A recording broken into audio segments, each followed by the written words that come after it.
de distribución del agua, el país bien podría llamarse el planeta agua, ¿no? Porque es donde el recurso que más tenemos.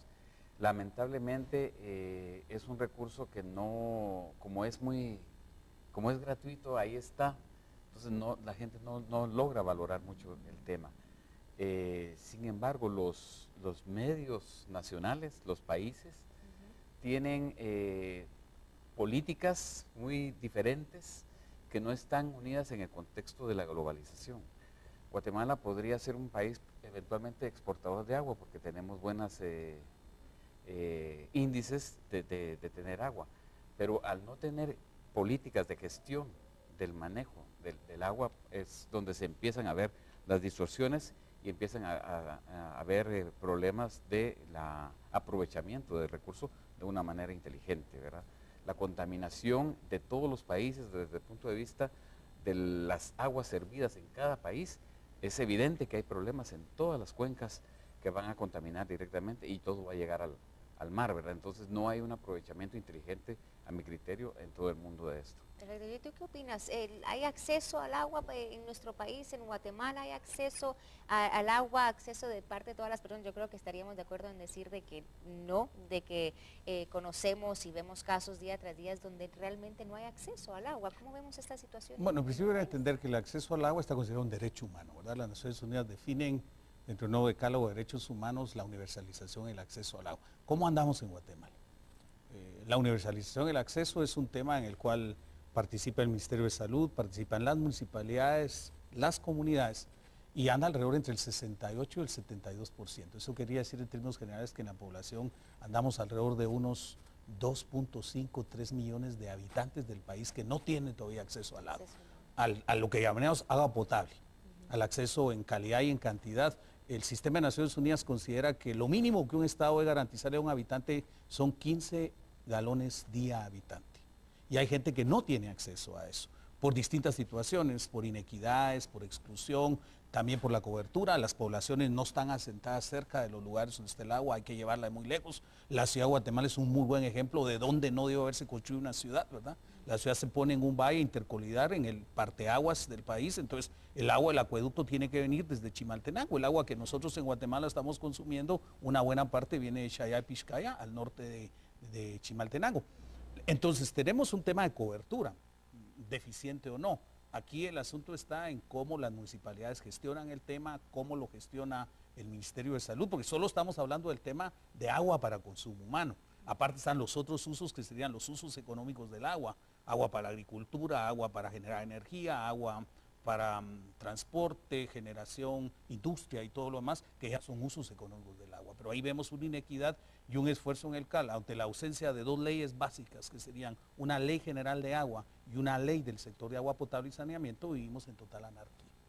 Es cierto, porque el agua la vemos, usualmente la tomamos bajo el contexto, bueno, nos sirve para beber, nos sirve para bañarnos, Los para usos todos comunes, los usos comunes, pero nunca realmente vamos más allá en pensar de que es parte fundamental del desarrollo de un país y de la economía, exactamente. Si me permite, yo creo que de lo que comentaba Yuri en el sentido de la distribución que viene desde Chimaltenango, también en la región metropolitana, hay una región que la componen más o menos 12 municipios fundamentalmente aquí, es que también ya hay una explotación muy agresiva e intensiva del manto freático. O sea, hay un descontrol total de la certeza exacta de cuántos pozos hay. Yo quisiera saber, ¿este edificio tendrá pozo? ¿Cuántos pozos tendrá? Para poder distribuirle a todo el edificio. Y así, la suma de toda la región. Tenemos una vista muy bonita del Cerro El Naranjo acá, que al final, pues, los movimientos de tierra van nivelando para poder, la opción del espacio, del crecimiento de la ciudad es acelerado, constante, y no se está meditando en precisamente que cada proyecto está perforando un pozo. Entonces, estamos extrayendo más agua del subsuelo de lo que se logra infiltrar, porque todo está impermeabilizado. Entonces, cuando se impermeabiliza la huella del urbana, lo que hace es escurrir sobre las calles y todo va a los ríos y esa agua se desaprovecha. Ahorita lo inteligente sería empezar a captar agua de lluvia para épocas en las que no hay mucha lluvia y la época seca, para no castigar tanto el manto freático, porque de ahí es donde viene la propuesta del cinturón ecológico metropolitano, que la idea es proteger la poca cobertura boscosa que aún queda, que va quedando, el Cerro Alush, el Cerro Naranjo y otros cerros alrededor, para evitar para poder lograr una infiltración más o menos que logre equipararse a lo que se está extrayendo en consumo. No, es un problema complejo, ¿verdad, Yuri? Yo creo que las personas que quizá no estamos tan involucradas en el tema o que no sabemos la extensión, la importancia, hacia dónde va pues el consumo de agua, la accesibilidad del agua, es un tema complejo y realmente no dimensionamos. Yo creo que lo rutinario, lo cotidiano se vuelve complejo cuando no lo asumimos. Un mensaje para la gente que nos ve y nos escucha: el agua no viene del chorro. El agua viene de un proceso ecológico esencial en el cual los bosques juegan un papel importante. Viene de una relación en la cual regula el clima, interviene con otros asuntos. El agua que uno está consumiendo, el agua que genera energía, el agua que va para la industria, pues no está ocurriendo ahí. Hay una importancia, por ejemplo, en la conservación de las zonas de recarga hídrica. La Sierra de las Minas es un ejemplo importante, por ejemplo, el Cerro Alush, o la gente en Izabal que ve, por ejemplo, el Cerro San Gil o las montañas mayas en Petén, las zonas de recarga hídrica. El otro grave problema que tenemos que impacta en la disponibilidad de recursos es la pérdida del bosque. Guatemala está perdiendo, los últimos datos de la Universidad del Valle, por ejemplo, y el CONAP, INAP, nos están certificando que estamos perdiendo 130.000 hectáreas de bosque al año. Sí. Eso quiere decir que una hectárea es el equivalente a una cancha de fútbol, 10.000 metros cuadrados. Entonces hay una relación intrínseca entre que este tema que es tan complejo la gente no lo percibe y el otro asunto está en lo injusto de la agresión del recurso, porque solo podemos ver el abasto, pero tenemos grandes cuerpos de agua totalmente echados a perder. El más doloroso, por ejemplo, el Motagua, el sistema hidrográfico más importante del país, impactado por una ciudad de 3 millones de habitantes que irresponsablemente estamos botando los drenajes. Lago de Amatitlán, lago de Atitlán, Petén Itzá, por ejemplo, inclusive con la creciente ahora, el lago de Ayarza amenazado ahorita por la extracción minera, el lago de Huija, por ejemplo. Entonces, cuando uno lo ve en lo cotidiano, pero el tema del agua no, y la otra parte tendría que ver con los factores climáticos y este tema de adaptación al cambio climático que tampoco lo podemos pasar por alto. Zonas secas, por ejemplo, los Huistas en Huehuetenango, la parte del Quiché, Baja Verapaz, Jalapa, hasta Olopa en Chiquimula, toda esa parte del corredor seco tiene inclusive lo que llamamos estrés hídrico.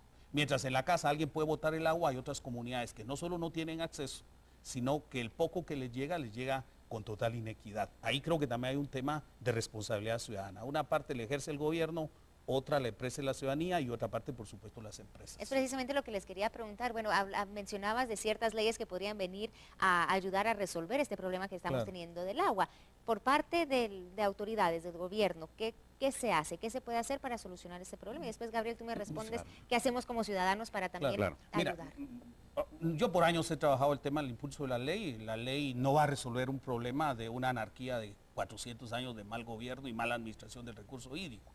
Pero por lo menos va a sentar las bases en temas básicos. El país, estamos en el siglo XXI, en el año 2014, no tiene un inventario nacional de recursos hídricos. En este país no está claro cuántos afluentes permanentes, cuántos nacimientos, las 38 cuencas no se mantienen adecuadamente. Entonces, ¿qué está haciendo el gobierno? Pues tiene un gabinete del agua sentado desde el gobierno anterior, una ausencia, una política. El sector privado, por ejemplo, ayer la Cámara del Agro presentó unos lineamientos de política empresarial para la gestión del recurso. La academia hace muy poco sobre esto. En realidad uno ve lo que la Universidad de San Carlos produce, lo que produce la Universidad de Landívar, todavía son escasos. Pero en términos generales hay una serie de buenas intenciones, pero que no cuajan en una coordinación articulada. Entonces, una ley, el Congreso tiene la Comisión de Recursos Hídricos que es el año 2003, de eso hace ya 11 años, están discutiendo un proyecto de ley que no avanza. Y el otro tema, porque estamos hablando de gestión general, ¿verdad? Incluyendo los usos económicos, los servicios ambientales y más. La otra parte que tiene que ver con el sector de agua potable y saneamiento, que para mí sería lo vital en este momento, garantizarle calidad de acceso, uno encuentra inequidades y contradicciones. El caso de los alcaldes, por ejemplo, que el Ministerio Público lo está persiguiendo porque no cloran el agua. ¿Cuántos de la gente que nos ve no sabe que, por ejemplo, que el 1% del IVA PAS, uno de los 12% del IVA que pagamos va directo para que las municipalidades cloren el agua? Y todavía es penoso que en Guatemala se infecta más de 12.000 niños al año por una diarrea que es previsible solo con clorar el agua. Entonces, ¿qué está haciendo el gobierno? Una serie de situaciones bien intencionadas, pero no articuladas. ¿Qué está haciendo el sector privado? Avanzando un poquito en el tema. ¿Qué está haciendo la academia? Generando una serie de investigación básica que no cuaja. Y la otra parte, el sector privado, ¿verdad? Pero el agua es un recurso que en principio no se pelea. Es un recurso que se tiene que compartir y que tiene que generar beneficios para proteger a los más vulnerables. O sea, toda la agricultura se sustenta sobre la gestión del riego y la seguridad alimentaria. Y el otro tema para terminar es amarrar este tema con el cambio climático. Por ejemplo, don Eddie Sánchez y la gente del ICV nos están anunciando que este va a ser un año de sequía. Vamos a tener menos disponibilidad de recursos y eso va a impactar en la seguridad alimentaria, en los caudales, en las cosechas y en lo demás. Y ahora la otra pregunta que uno se hace es, ¿qué hace uno como ciudadano para poder ayudar a solucionar este problema, a minimizarlo? Porque muchas veces lo dejamos a manos de las autoridades, especialmente esos temas tan complejos cuando hablamos del agua, su relación con la generación de empleo, de los recursos económicos del Estado, lo dejamos en manos del Estado. ¿Qué podemos hacer nosotros como ciudadanos en cambio? Primero los cambios en casa, ¿verdad? Las actitudes, nuestros hábitos, actitudes y comportamientos con respecto a nuestro consumo diario, no solo con el tema del agua, sino con todo lo que impacta al ambiente. Entonces, empezar en casa primero cambiando nuestros hábitos, no desperdiciando el agua en cosas tan superfluas, no dejar el chorro abierto, no la regadera abierta mientras te enjabonas, detalles muy sencillos que tal vez pueden ser hasta ridículos tal vez, pero por ahí empieza el hábito personal primero para transformar un cambio y proyectarse después en el colectivo, para enseñarle a los vecinos que ahorren agua, que no barran con el agua, sino que se barre pues, la basura, no se lava. En otros aspectos, yo creo que también debemos buscar información, acercarnos a entidades ambientales para poder tener consejos. Digamos, si las personas que viven cerca, a orillas de barranco, pueden poder proteger, hacer reforestaciones, apoyar acciones de ambientales, estar pendientes precisamente de los marcos legales que se pueden dar acompañamiento a las organizaciones para poder insistir ante las entidades, en este caso las municipalidades, y al Estado, al gobierno, para poder empujar un poquito esta incidencia que logre establecer una gestión más adecuada del agua, definitivamente. No es fácil, es algo muy complicado, muy difícil, pero tenemos que empezar por algo claro. específico. Empezamos nosotros como ciudadanos en casa. Muchísimas gracias, ambos. Yo sé que pudiéramos pasar aquí horas hablando sobre el tema del agua porque hay muchos aspectos que analizar, pero les agradecemos haber llegado a nuestro programa para abordarlo, aunque sea unos minutitos, tomando en cuenta que mañana estamos celebrando el Día Internacional del Agua. Muchísimas gracias a ambos. Gracias a la hora. Y nosotros en casita también queremos abrir este foro para que usted también opine junto a nosotros. En las redes sociales hemos colocado nuestra pregunta del día: ¿qué acciones emprende desde su espacio para poder ahorrar agua? Déjenos saber algunos consejitos. Más adelante vamos a estar compartiendo todo esto. Con esto vamos a la pausa. Volvemos enseguida con más. Y esta noche en Un Show con Tuti estaremos hablando